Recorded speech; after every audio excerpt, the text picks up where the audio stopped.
નમસ્કાર મિત્રો, તો આજે આપણે બાળકોને ટિફિન માટે કે પછી સવારે નાસ્તા માટે ખૂબ જ ટેસ્ટી અને હેલ્ધી એવો ઝટપટ બની જાય તેવો નાસ્તો બનાવીને રેડી કરશું. બનાવવાનું ખૂબ જ સરળ છે, તો ચાલો બનાવવાનું શરૂ કરીએ. તેના માટે આપણે ગેસ ઉપર એક પેન રાખી લઈશું અને તેમાં 2 નાની ચમચી તેલ એડ કરી દઈશું. તેલ ગરમ થઈ જાય એટલે અહીંયા મેં ઝીણો સમારેલી ડુંગળી લઈ લીધી છે, તે આપણે એડ કરી દેવાની છે. ડુંગળીને આપણે થોડીક ટ્રાન્સપેરન્ટ થઈ જાય ત્યાં સુધી સાતરી લેવાની છે. અને ત્યાર પછી અહીંયા 2 ઝીણા સમારેલા લીલા મરચાં અને એક આદુનો ટુકડો છે, તેને પણ ઝીણા ચોપ કરી લઈશું અથવા તો ક્રશ કરીને આપણે એડ કરી દેવાના છે. બંને ચીજોને સારી રીતે આપણે સાતરી લઈશું અને ત્યાર પછી અહીંયા અડધી કોબીને મેં ઝીણી સમારેલી એડ કરી દીધી છે. બધા શાકભાજી આપણે અહીંયા હાઈ ફ્લેમ ઉપર જ સાંતળશું, વધારે સોફ્ટ આપણે નથી કરવાના. તો કોબીને હવે આપણે સાંતળી લીધા પછી અહીંયા મેં ઝીણો સમારેલો ગાજર એક લઈ લીધો છે, તેને પણ આપણે એડ કરી દઈશું.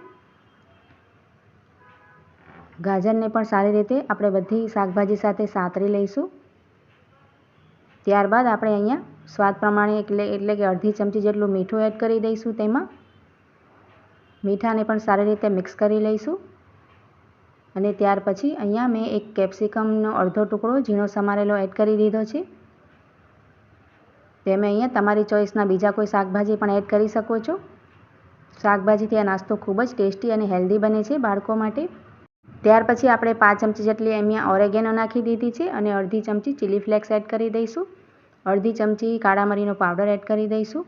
તમે અહીંયા નાના બાળકો માટે બનાવતા હો તો મરચાંની તીખાશ ઓછી કરી શકશો છો.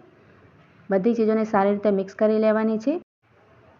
હવે અહીંયા મેં 5 ચમચી જેટલો સોયા સોસ લઈ લીધો છે, તે પણ એમાં એડ કરી દઈશું. ઓપ્શનલ છે, તમે સ્કીપ કરવા ચાહો તો કરી શકો છો. અહીંયા તમે રેડ ચીલી સોસ પણ નાખી શકો છો, એનાથી ખૂબ જ સારો ટેસ્ટ આવશે. અને બધી ચીજોને સારી રીતે આપણે મિક્સ કરી લઈશું. તો આપણી ફિલિંગ એકદમ રેડી થઈ ગઈ છે.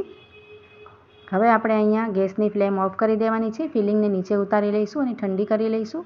અહીંયા મેં બચેલો લોટ લઈ લીધો છે. ફ્રીજમાં આપણે રોટલીનો લોટ બચેલો હતો, તે આપણે અહીંયા લઈ લીધો છે. તમે લોટ બાંધીને પણ આ રેસીપી બનાવી શકો છો. તમારી પાસે જો બચેલો લોટ ના હોય તો આપણે ફ્રેશ લોટ બાંધીને પણ બનાવી શકાય છે. હવે આપણે એમાંથી એક લુઓ લઈ લેવાનો છે લોટમાંથી અને આ રીતે આપણે રોટલીની જેમ જ તેને વણી લેવાની છે પાતળી. તો અહીંયા મેં રોટલી વણી લીધી છે અને હવે આપણી ફિલિંગ પણ એકદમ ઠંડી થઈ ગઈ છે. તો ચમચીની મદદથી આપણે ફિલિંગને વચ્ચોવચ્ચ આ રીતે રાખી દઈશું. સારી રીતે આપણે તેને ટ્રાયેંગલ શેપમાં આ રીતે શેપ આપી દઈશું ફિલિંગને. અને ત્યાર પછી આપણે આ રીતે તેને ફોલ્ડ કરી લેવાનું છે. ટ્રાયેંગલ શેપમાં જ આપણે ફોલ્ડ કરશું.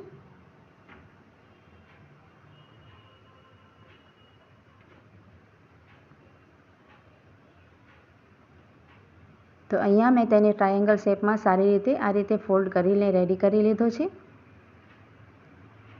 અને હવે આપણે તેને એના ઉપર કોરો લોટ નાખીને ફરીથી તેને વણી લઈશું અને થોડોક પાતળો કરી લઈશું, તો અંદરથી સરસ રીતે કૂક થઈ જાય. અને તેને હળવા હાથથી આપણે વણીશું. આ રીતે તેને થોડોક વણી લઈશું.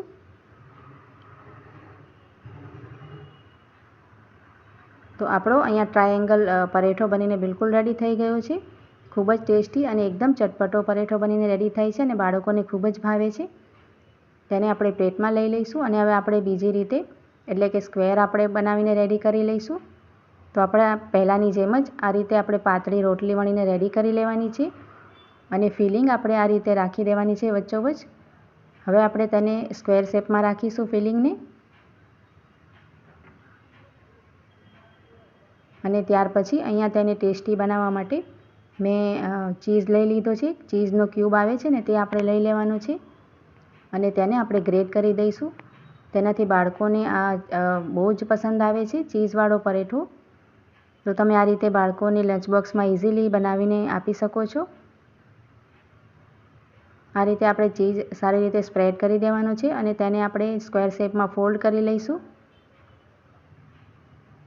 સારી રીતે તેને ફોલ્ડ કરી લઈશું આપણે.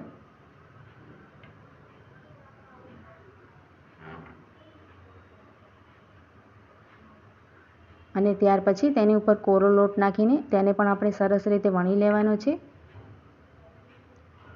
તો ફ્રેન્ડ્સ, તમે આ પરેઠા એકવાર જરૂરથી બનાવજો અને કમેન્ટમાં જઈને જરૂરથી બતાવજો કે તમને આ રેસીપી કેવી લાગી. જો તમને આ રેસીપી પસંદ આવી હોય તો તેને લાઇક શેર જરૂરથી કરજો અને મારી ચેનલ પર તમે નવા હોવ તો ચેનલને સબસ્ક્રાઈબ જરૂરથી કરી દેજો. તો આ રીતે જ આપણે તેને સારી રીતે વણી લઈશું અને એક પ્લેટમાં લઈ લઈશું. હવે આપણે તેને શેકી લઈશું. તો અહીંયા મેં ગેસ ઉપર તવો ગરમ કરવા મૂકી દીધો છે. આપણે તેમાં એક નાની ચમચી બટર કે તેલ પછી તમે એડ કરી શકો છો અને આ રીતે આપણે તેને શેકી લઈશું. બંને બાજુથી સરસ ક્રિસ્પી થઈ જાય ત્યાં સુધી આપણે તેને ફ્લિપ કરતા રહીશું અને શેકી લઈશું સારી રીતે કલર આવે ત્યાં સુધી.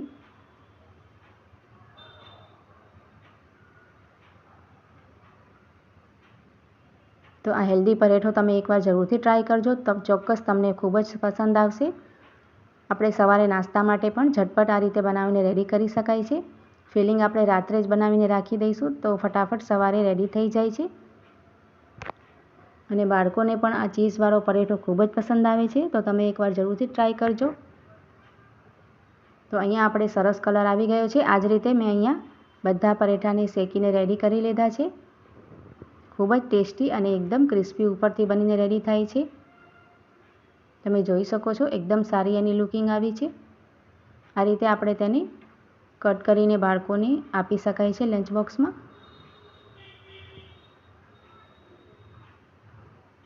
તો ચાલો મળીએ નવા વિડીયોમાં.